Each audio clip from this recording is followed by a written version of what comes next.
తెలంగాణ రాష్ట్రంలో మీ జనాభా 2.5 కోట్లు. 2.5 కోట్ల మీ జనాభాని ఏకతాటి మీదకి ఏ విధంగా తీసుకొస్తారు? పార్టీ పెట్టా, లేదంటే స్థానిక ఎన్నికలలో పాల్గొంటారా, లేదంటే కార్యకర్తలందరూ సమూహం అవుతారా? ఎట్లా? దానికి ఒక క్లారిటీ కావాలి. క్లారిటీ లేకుండా మీరు ఉంటేనే బీసీ ఉద్యమం అని చెప్పి జనాలను నమ్మించి పైసలు దోసులు చేసి జనాన్ని మోసం చేస్తారని అంటారు. దానికి సరైన ఆన్సర్ కావాలి. అటువంటిది చాలా తప్పు.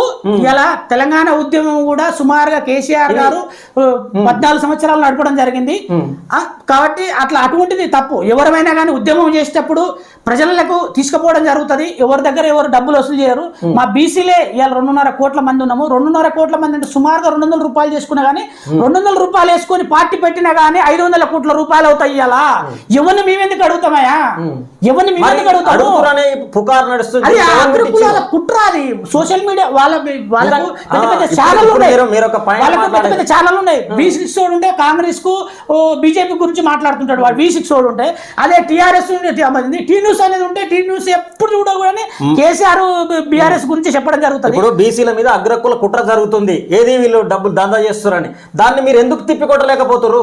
తప్పదు, డెఫినెట్ తిప్పికొడతాము. మా దృష్టికి రాలేదు. ఇప్పుడు మా దృష్టికి వచ్చినట్లయితే ఎక్కడైనా తెలంగాణ రాష్ట్రంలో బీసీలు ఎవరైతే డబ్బులు వసూలు చేసినట్టు మా దృష్టికి వచ్చినట్లయితే మేము ఎంబట ఖండిస్తాం, తీవ్రంగా ఖండిస్తాం. అటువంటి చేయకూడదు.